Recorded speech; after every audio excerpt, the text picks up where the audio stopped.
Welcome to the Eternal ROI podcast, where we share the real stories of workplace transformation. And now, here are your hosts, Will Stewart and Chris Patton. Hello and welcome to the Eternal ROI podcast. So good to have each and every one of you watching and listening. We have thousands of people who are watching on Facebook, people who are listening on the podcast, YouTube, Instagram, so many places. So however you're enjoying the content, welcome. Glad to have you here. I'm Will Stewart, joined by Chris Patton, CEO of His Way at Work. Hey, Chris. Will, good to see you, sir. Good to see you. Excited about today's episode. We've got Armando del Bosque. Armando is the Executive Director for Latin America with His Way at Work.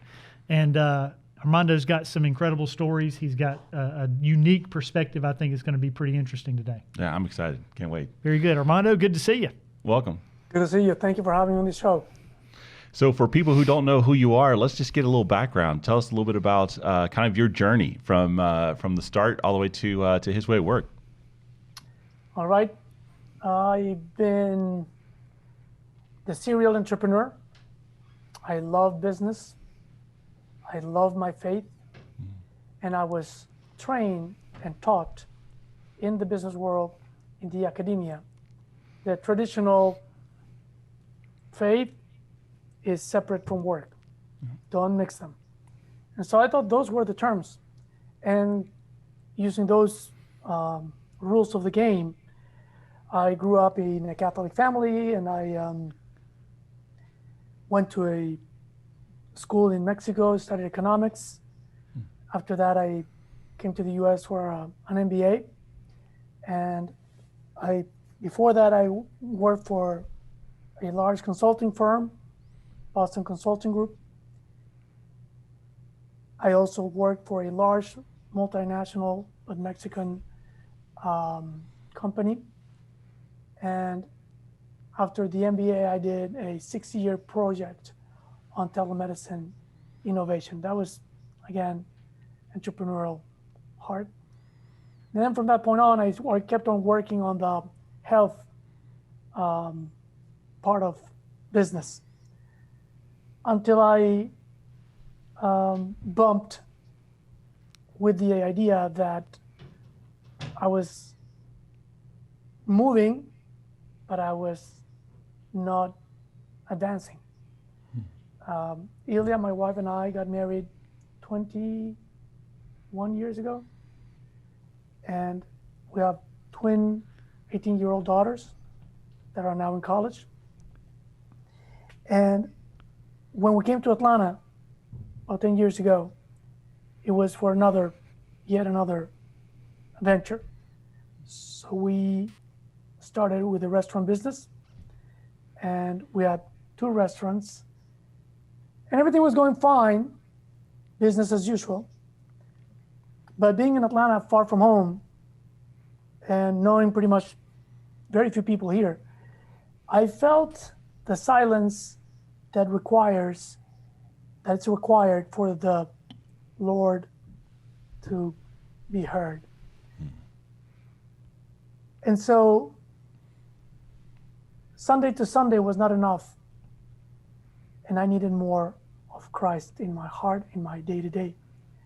So I joined a movement called Regnum Christi, and it went now from Sunday to Friday, because we meet every Friday, and Friday to Sunday. So it was better.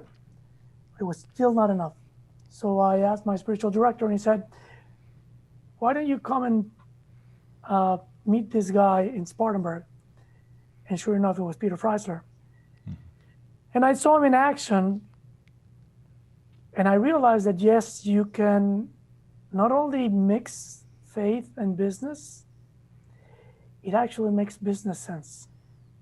I was, wow. So I wrote an article, sent it to a friend in Rome, got it published, and then this guy says, get me another interview like that. I said, where am I going to get another crazy guy like Peter? And they said, ask Peter. So I asked Peter, and he said, talk to Alfonso. So I spoke with Alfonso on the phone, and he says, this is not going to work. And he flies me back to Mexico City and sits me down with all his executive team for the entire day. A 9,000 employee company back then. Thinking, this doesn't make business sense for an article. Anyways, I get all the information, fantastic information, come back home to Atlanta. I was still working with my restaurants, so I just didn't have enough time to do it. And I would pick up the papers and say, I'll do it next week. And then months would go by until one day I'd say, I need an all-nighter. And there it was. I took an all-nighter, and while I was doing this article, I felt strong the presence of the Lord and his call. And he's telling me, why are you so reluctant to give me your life if it's mine anyways? And I felt at that moment that I could either continue to fight and swim upriver and feel the hunger for God, the thirst, or I could follow his call. So I finished the article, I sent it to Rome, got published, and then I said to my spiritual director, I need to go talk to this guy, Peter, and I need to volunteer a couple hours because I need more than Sunday to Friday to Sunday. And that was my idea. But I get to Peter, and sure enough, he goes, why don't you come join us full time? I said, no, wait. I said, Peter, no, you got it all wrong. You misunderstood. Maybe I look like a millionaire, but I'm not. I need to work, and I have a business, and so he accommodated to everything that I needed. And again, I felt God cornering me and saying, now what are you going to say? I'm giving you everything you need. You say you need. Everything you want. You say you want. What's going to be your excuse? And I gave in. That's it. That's powerful. So what year was that, Armando? That was the end of 2013. So you talked about moving but not advancing. That's a great way of putting it. Unpack that a little bit more for us. Like, what does that mean to you? Back then I was 43 probably, 44, 45. And if you're in the business and you're maybe late 30s, although we've seen CEOs as young as early 20s, but late 30s, early 40s, 50s, 60s, there's a point in time when you say, how much is too much? What do you want? Another car? Another house? Another vacation? You want to retire? To do what? So, and at the end of the day, there's a CEO in Mexico that says, we're all born with an empty space in our heart that only God can fill. And it's not only until we recognize that and we start or begin to fill it up that we feel that we're actually advancing. Otherwise, we're just moving. And you can do and you can do companies and you can do projects and you can get married and have kids. And you're like, I felt like I was like a zombie. I was already dead. I was just waiting, sitting at the train station for the train to arrive and take me. But I wasn't really doing anything of significance. And anything of significance doesn't mean a big company with multi-million. No. I couldn't feel that I was getting closer to God.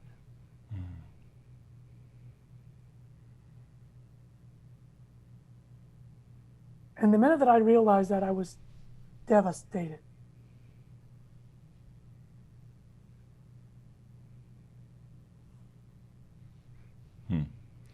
There's a thought that I think is prevailing among people who are business owners who are Christians that say, I have my business and then I have my God stuff, whatever that is, whatever I do, if I'm nominal, maybe I go to church every now and then. If I'm trying to get extra brownie points, I'm tithing and volunteering here and there. I'm on the finance committee for the church, but the two worlds never meet. Why is that such a fallacy, and why is that so wrong, and just not the way that God sees it? I guess historically that's the way we've evolved. Probably 100, 200 years ago, companies were still more family companies. And your job was your trade. So you were the son of a baker, and you were a baker, and you were the baker of town. And there really wasn't much mobility.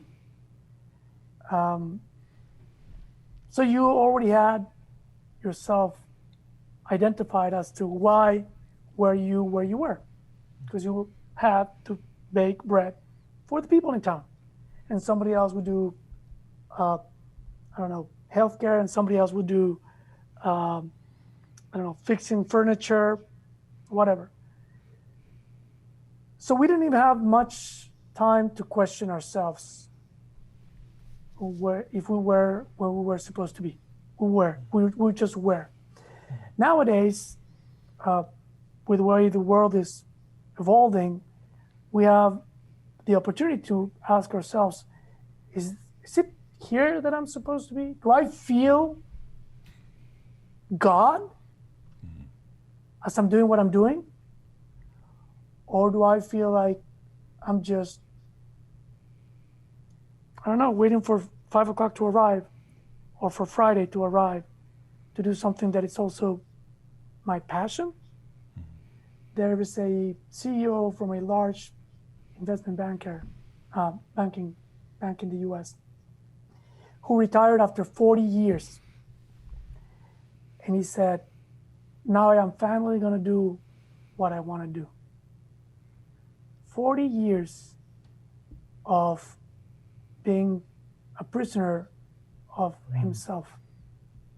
Because of course he was in a very respectful position, very powerful, making a lot of money, but he wasn't doing what he wanted to do. He probably didn't even know what he wanted to do. And that's the situation where we are right now, that we are capable of asking, what is it that I want to do? And more than that is, what is it that I'm called to do? And once I know what I'm called to do, which will be a mixture of what I'm good at and what I want to do and what the world needs, I'm in the zone. And I think we're now being completely asked, are we in the zone? Are we doing what I want? Am I doing what I want? Am I good at what I'm doing? Does the world need it? And CEOs are in a particular position, because if they're good at what they do, you'll see it. Yeah. Otherwise, they go bankrupt. If the world needs it, same thing. Question is, are they doing what they're being called for? Are they doing what they want? And it's not just what you want from, it's what is it from the inner part of myself that makes me wake up every morning hungry to do more, instead of waiting for 5 o'clock, waiting for 8 o'clock in the morning, instead of waiting for Friday, waiting for Monday, and being alive. Yeah. I think we've historically, over the last couple 100 years, maybe 100 years, we've evolved to an extreme, and I think the pendulum has gone far enough, and now it's coming back. And now we have the millennials saying, I don't care if I make a lot of money, I'm not having fun. And then we, the parents of the millennials, say, it's not about having fun, it's about what you have to do. Get to work. Do your duty. Get to work. Yeah. Is it? That's true. Isn't that sad? So it's got to be both. So let's talk about, we kind of I got sidetracked. Let's talk about, you got onto to his way at work. You met the man, the myth, the legend, Peter. and he hired you. Then what happened? Like, what was your role, and kind of what was the experience there in your journey as you were learning more about like how faith and business can be combined? His Way at Work has been a journey for everybody who comes in touch with His Way at Work, for good or bad. I think it's for good. Yeah. And in my case, it's no difference. I remember telling Peter back then there was one coach that was going around doing coaching for free to companies, which is something for 6 years I would have never been able to do. This is Scott Gajeski. And Scott did it for 6 years, gathered a lot of information. And when I joined, I said to Peter, we don't need one coach, we need 1,000 coaches. He goes, wait, I can pay for one or two, but I cannot pay for 1,000 coaches. And I said, why do you have to pay for them?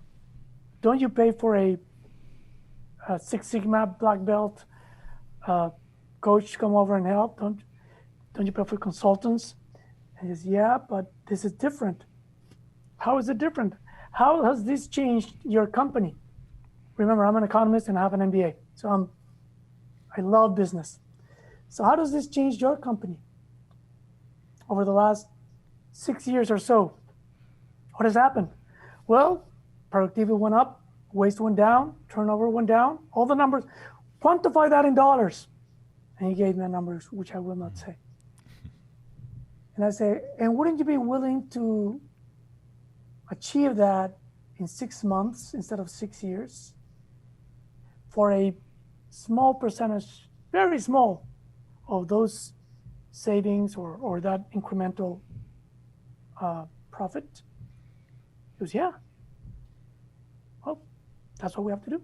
We have to get coaches to join, and they will get paid for the job they do with companies to implement a caring strategy, a structure, something that helps CEOs not only care for their employees, because I would say they care.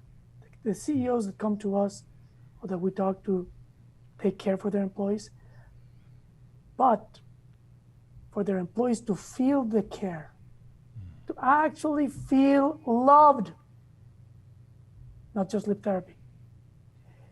And so Peter said, well, let's do it.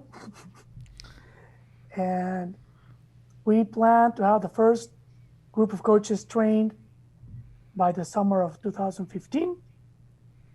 I joined January 1st, 2014, and not even 6 months into that, we were already training the first group of coaches. Good or bad, right or wrong, we were following God's speed, not our speed. And that's one of the beautiful things about His Way at Work.